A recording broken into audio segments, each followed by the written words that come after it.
ஓ முருகா, வெற்றிவேல் முருகா, எனது அன்பு பிள்ளையே, மங்களகரமான செவ்வாய்க்கிழமை நாளான இன்று உன் இல்லத்திற்கே தேடி வந்து அமர்ந்து விட்டேன். ஏன் தெரியுமா? பல சமயங்களில் உன்னிடம் பேசுவதற்காக இந்த பதிவுகளின் வாயிலாக நான் உன்னை தேடி வருவேன். ஆனால் நீயோ வேறு ஏதோ ஒரு சிந்தனையிலும் சில பொழுதுபோக்கு ஞாபகங்களிலும் என்னை பார்க்காமல் நான் சொல்வதை கேட்காமல் கடந்து போய்க்கொண்டே இருந்தாய்.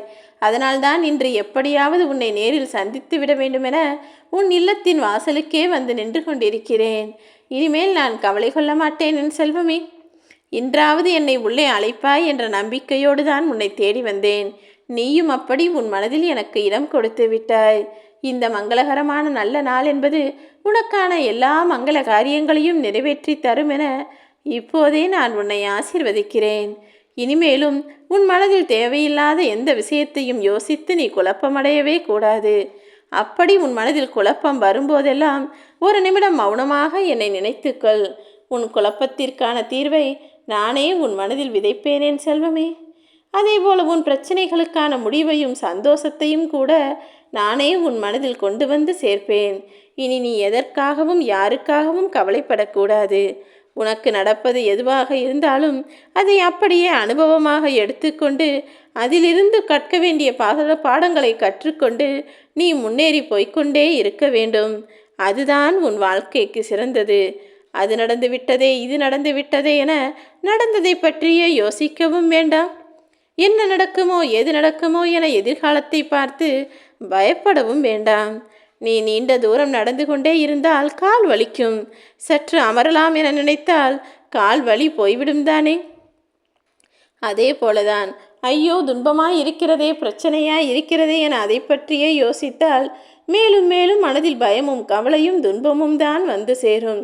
அதற்கு பதிலாக எந்த விஷயம் உனக்கு கவலையை கொடுக்கிறதோ, எந்த பிரச்சனை உனக்கு துன்பத்தை வரவழைக்கிறதோ அதை பற்றி யோசிப்பதை சற்று நிமிடங்கள் நிறுத்திவிட்டு உன் மனதை வேறு விஷயங்களில் திசை திருப்பினால் அந்த துன்பமே மறந்து போய் உன் மனம் லேசாகிவிடும். ஆம் என் செல்வமே, உன் மனதில் வரக்கூடிய எண்ணங்களை சுமப்பதும் இறக்கி வைப்பதும் உன் கைகளில் தானே இருக்கிறது. மகிழ்ச்சியும் நிம்மதியும் வேறு இடத்தில் இல்லை. அதை உன் மனதிற்குள் இருந்து நீதான் வெளிக்கொண்டு வர வேண்டும். தேவையில்லாத எண்ணங்களை தூக்கி போட்டுவிட்டு தேவையான விஷயங்களையும் உனக்கு சந்தோஷம் தரக்கூடிய நிகழ்வுகளையும் மனதில் நினைத்து கொண்டால் மகிழ்ச்சி எப்படி உன்னை விட்டு போகும்?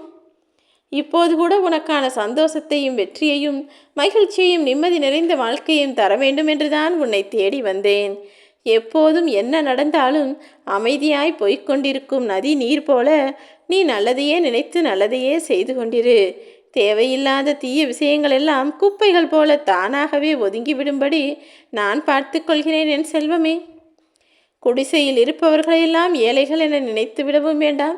மாளிகையில் இருப்பவர்களையெல்லாம் பணக்காரர்கள் என நினைக்கவும் வேண்டாம். எந்த மனிதன் தனக்கு கிடைத்ததை அப்படியே ஏற்றுக்கொண்டு மன திருப்தியோடு வாழுகிறானோ அவன்தான் உண்மையான பணக்காரன். அப்படிதான் என் பிள்ளையாகிய உன்னை செல்வ வளத்தோடு வாழ வைக்க நான் துணிந்து விட்டேன். நீ ஒருபோதும் வசதியாக வாழ வேண்டும் முருகா என என்னிடம் கேட்கவில்லை. வறுமை இல்லாமல் இருந்தால் போதும். நானும் என் பிள்ளைகளும் நிம்மதியாய் கஷ்டப்படாமல் சந்தோஷமாய் வாழ வேண்டும் என்று தானே கேட்டாய்.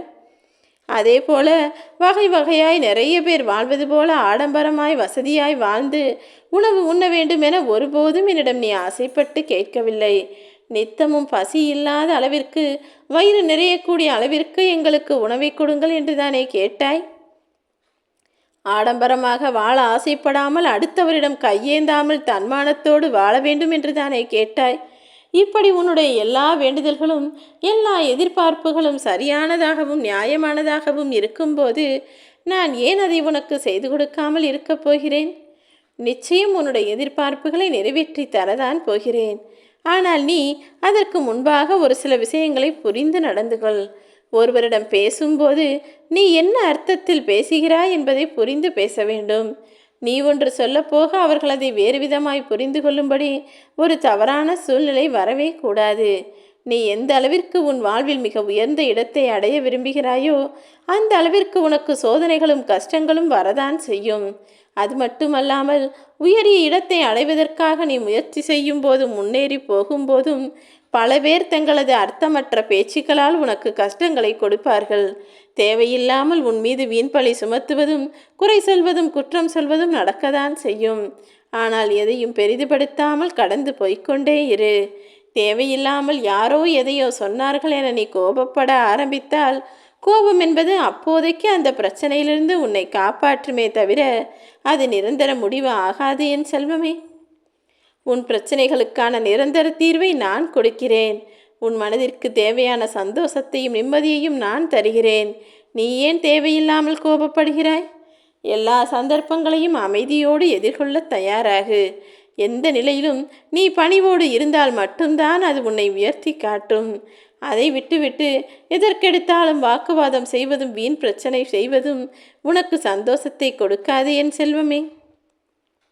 உனக்குள்ளேயே இருக்கக்கூடிய உன் அப்பன் முருகன் என்னுடைய அருளையும் ஆசீர்வாதத்தையும் நீ பெற்றுவிட்டாய். அதனால்தான் இப்போது நானே உனக்கு தரிசனம் தர உன்னை தேடி வந்தும் விட்டேன். இனிமேல் நடப்பதெல்லாம் உனக்கு நல்லதாகத்தான் நடக்கும். உனக்கு எதிராக இருக்கக்கூடிய விஷயங்களையும் உன்னுடைய எதிரிகளையும் மிக பெரியவர்களாக நீ நினைத்து கொள்ளாதே. எதிரி எவ்வளவு பெரியது என்பது முக்கியம் கிடையாது. உன்னுடைய துணிச்சலும் நம்பிக்கையும் தைரியமும் எவ்வளவு பெரியது என்பதை பொறுத்துதான் நீ ஜெயிப்பாய். தேவையில்லாமல் மற்றவர்களை பார்த்து வியத்து பூரித்து போகாதே. யாருக்கும் கிடைக்காத அதிர்ஷ்டமும் யாருக்குமே இல்லாத தைரியமும் துணிச்சலையும் நான் உனக்காக உனக்குள் கொடுத்து வைத்திருக்கிறேன். உன்னிடம் என்ன இருக்கிறது என்பதை முதலில் நீ புரிந்துகொள். எல்லாருக்கும் நான் உண்மையாய் இருக்கிறேன். அவர்கள் எனக்கு செய்த நன்றிக்கு நான் நன்றியாய் நடந்து கொள்வேன் என ஊமையாக இருந்து விடாதே என் செல்வமே. எல்லாரிடமும் உண்மையாய் நேர்மையாய் இருக்க வேண்டியதுதான். ஒரு அளவுக்கு மீறி நீ நம்பிக்கையும் விசுவாசத்தையும் அன்பையும் பாசத்தையும் காட்டினால் அவர்கள் உன்னை மதிக்காமல் மிதிக்க ஆரம்பித்து விடுவார்கள். எல்லாரிடமும் எதை கொடுத்தாலும் எதை செய்தாலும் அது அளவோடு இருக்கும்படி பார்த்துக்கொள். ஏனெனில் இது கலியுக காலம் அல்லவா? உன்னை அவமானப்படுத்திய மனிதர்களுக்கு நீ வார்த்தையில் பதில் சொல்ல அவசியமே இல்லை. உன் வாழ்க்கையின் மூலமாக நான் பதில் சொல்லப்போகிறேன். அவர்கள் கண்முன்னால் நீ தலை நிமிர்ந்து கௌரவமாய் தன்மானமாய் வாழப்போகிறாய். அப்படி உன் வாழ்க்கை உயர உயர அவர்கள் வாழ்க்கை தலை குனிந்து வாழும்படி ஒரு சூழ்நிலை உண்டாகத்தான் போகிறது.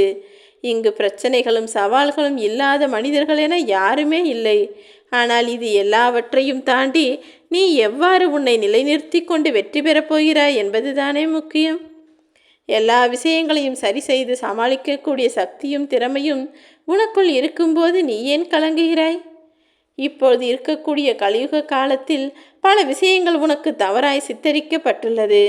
பலவற்றை நீ தவறாய் நினைத்து தவறாய் பார்த்து கண்டதையும் காட்டுவதால் மயங்கி போய் பிரச்சனைகளிலும் சிக்கல்களிலும் மாட்டிக்கொள்கிறாய்.